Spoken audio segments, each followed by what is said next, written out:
Namo tassa bhagavato arahato samma sambuddhassa. First of all, I pay homage to Triple Gem. I pay homage to Bade Bante ji. I pay homage all the Bantes here, and blessings and greetings to monks, novices, and upasakas and upasikas. Today, I am going to speak about teachings of the Buddha, which has two approaches. Buddha has two approaches regarding his teachings. So the name of this sutta today is Desana Sutta from Iti Uttaka. Starts like this. This was said by the Buddha, the perfected one. This is what I heard. Monks, the realized one, the perfected one, the fully awakened Buddha has two approaches to the teaching Dhamma. What to?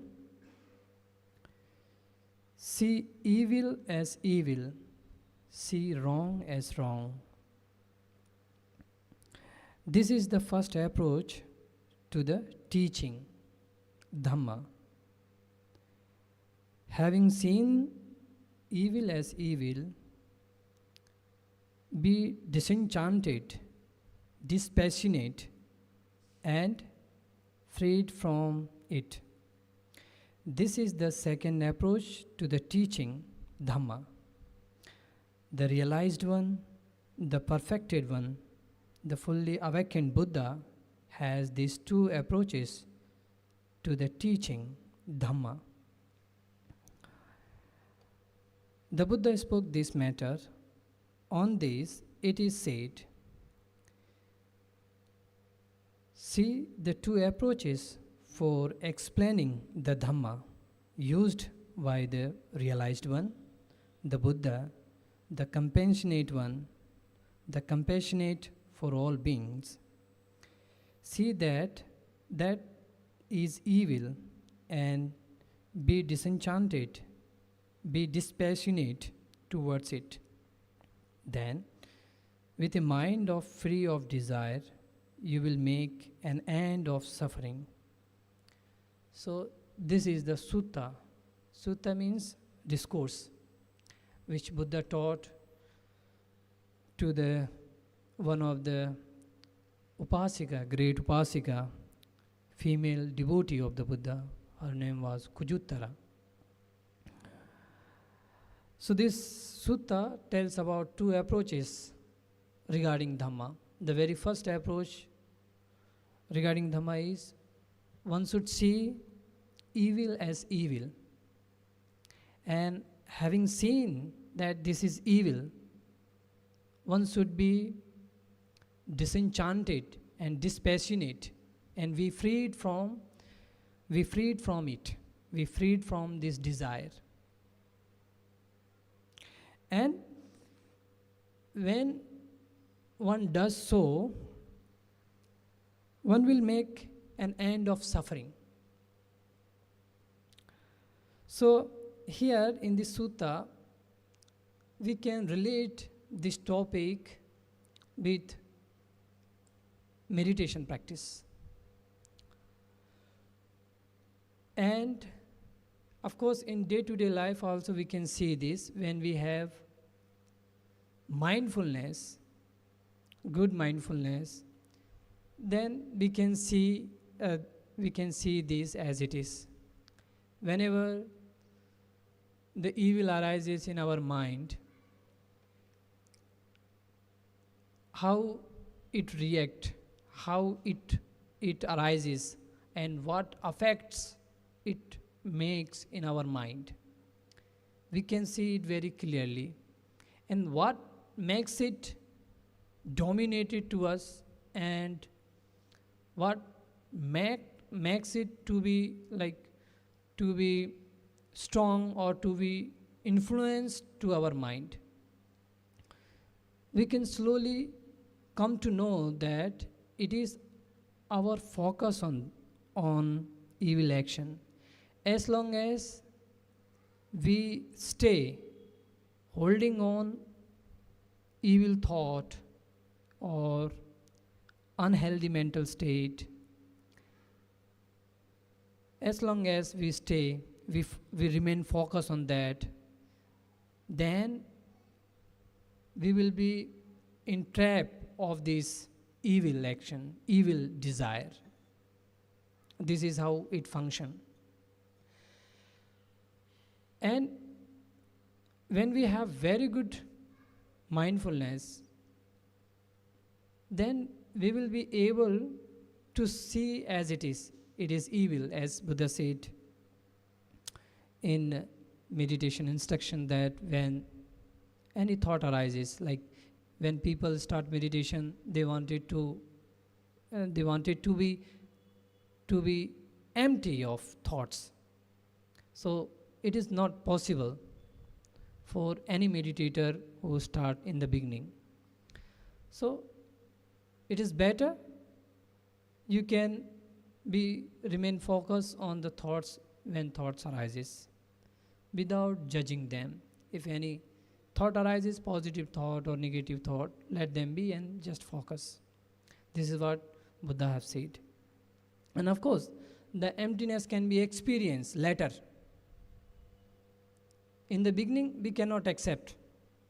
But knowing the reality, knowing the thoughts, arising of feelings, or arising of any mental states, just know they're arising and passing away. This is what Buddha have said. When you see the arising and passing away, when you see non-self in the phenomena, then it will lead to the emptiness. In the beginning, when you just start your meditation, we cannot accept immediately, empty of thoughts. Not possible. So here we can see when our mindfulness becomes strengthened, powerful, then we are able to see wrong as wrong very clearly. And when we see wrong as wrong, evil as evil clearly, then one can be disenchanted. Like he will not show any interest in engaging in evil desire, in evil mental states, or any object which becomes cause for evil, unwholesome, wrong. He will not show any interest.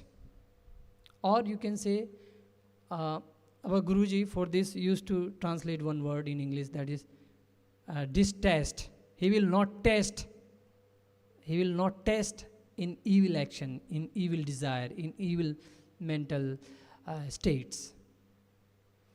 So when this disenchanted arises, one can practice disenchanted only when he see evil as evil. But when you see evil as evil, it is not just restricted to this phrase, evil as evil, but you will see that it is just mere a mental state. It arises it arises depending on some other causes, and it is also changeful. It has nature of changing. It will change. So there is no use to me to engage in evil. So this insight arises actually, and he see this is just a condition phenomena. It arises depending on external object or internal object. Like when we see something, visible object, then the unwholesome desire may arise. Unwholesome desire is not arising by itself.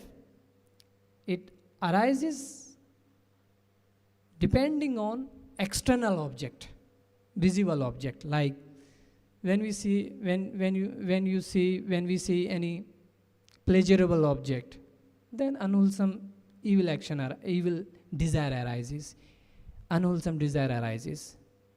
So here here we can see that unwholesome desire or evil desire is not arises by itself.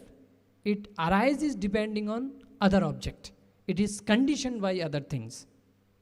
So when we see like this, then there arises disenchantment, distaste. And when distaste or disenchantment arises, then dispassion arises there. And when dispassion arises, then the mind becomes freed from desire. So these are the two approaches, two methods in Buddha's teaching. Until and unless we don't practice mindfulness or samadhi, we will not come to experience this thing. When we practice mindfulness, then surely we come to experience this thing. And sometime in some other occasions, when you are engaging in spiritual activities, like on 23rd, people were engaged in wholesome activities like offering of flowers, candles, reflecting Dhamma, depending on offering flowers and candles. So how we reflect? How we can reflect on Dhamma? By just offering flowers and lights. Sometimes we are not, most of the time we are not able to see change in our body and mind. Sometimes the external things are able to show us the inner change, inner insight, real nature of the phenomena, real nature of body and mind, real nature of materiality. When we offer the flowers, we can see the change. Like the flower is changing because it is no more on its plant. That is why it's changing. Lack of nutrition, lack of food, that is why it's changing. And this same nature, most of the time, we are not able to experience within us. When we experience, then we are not aware of this actual nature, that it is changeful and I have no command on it. It cannot be strengthened just by wishing, oh my body, let my body be powerful. It cannot be done. That is why we need sometime these activities. These activities will help us to experience inner reality of materiality. We can see, we will be able to see, to experience the real nature of materiality. Sometimes, why I have said this, because sometimes people have question regarding offerings of flowers and candles. So, why we do this? Because of this, what I have said just now. It is one of the reason. Second reason is that Buddha, whose first quality is Arahant, that means the worthy one, who is worthy of offering, who is worthy of veneration, who is worthy of salutations. When we offer flowers, we can relate this offering to the Buddha. Oh, the Buddha is freed from greed, hatred, and delusion. And just as this flower, which is fully purified with all the good qualities in beauty, in fragrance, scents, so in the same way, the Buddha also possesses with the beauty of purity, with the purity of goodness. So let me do this offering. When we do like this, Then again, this practice lead us for our further development of our meditation practice. As Buddha said, there are 5 factors when you want to be developed in meditation, then you need 5 factors, which is Saddha, Virya, Sati, Samadhi, Panya. The very first factor is Saddha. Saddha is conviction to the Buddha, conviction towards the Dhamma, conviction towards Sangha. And when we perform like this, and when we perform these offerings, and after some time when you listen some teachings of the Buddha and you meditate on the qualities of the Buddha, then our mind get calm and composed. Then we can see things very clearly. Sometimes spontaneously happen, like when you remembering the great qualities of the Buddha, like Arahang continuously, Arahang, Arahang, Arahang, then you can know the meaning of the Buddha. You will know the nature of the Buddha. The Buddha is freed from anger, greed and delusion. You will know the meaning simultaneously. Then when mind become calm, at that very moment, one can experience the reality about mentality and materiality, that these two are arising and passing away. So this is what one can do after offerings, or before meditation or after meditation. He can do the offerings because it strengthens our conviction to the Buddha by continuously or occasionally when we reflect on great qualities of the Buddha, it become a cause for meditation, deep samadhi. And then depending on this, one can see, again we can come to the same topic, one can see evil as evil, unwholesome as unwholesome. He will not show any interest in evil, and he can be disenchanted from evil. He will not have any desire, any passion for unwholesome, and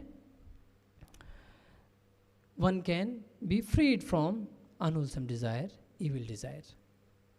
So these practices are related to each other, and like the other activities we do, they can be direct cause for meditation development. And why these questions were asked? When you start meditation without knowing properly, then the question arises. That is why the Buddha said to the monks that when you are well versed, when you are well studied in pariyatti, when you are well studied regarding method, and then you practice, then it is very good. He himself said this in the suttas. So sometimes these questions were asked by the people who directly meditate, and they have not meditated yet for long time. They have just started meditation for 10 days or 20 days or 15 days or 1 month, only this much. At that time, these questions arises. Oh, Buddha have said only this. They are not clear about whole picture, what Buddha have said actually. They know partially, not fully. That is why Buddha said, one should be well established in the studies, in the method. Then one should practice. This is how it works. When you are good in both, in knowing method and in practice, Then this is what Buddha said. Buddha appreciate about this. So with this small Dhamma talk, short Dhamma talk, I conclude here. I wish everyone that by the power of this Dhammadana, by the power of your own good deeds, may you be happy, may you be peaceful, may you all be freed from dangers and accidents. Sadhu, sadhu, sadhu.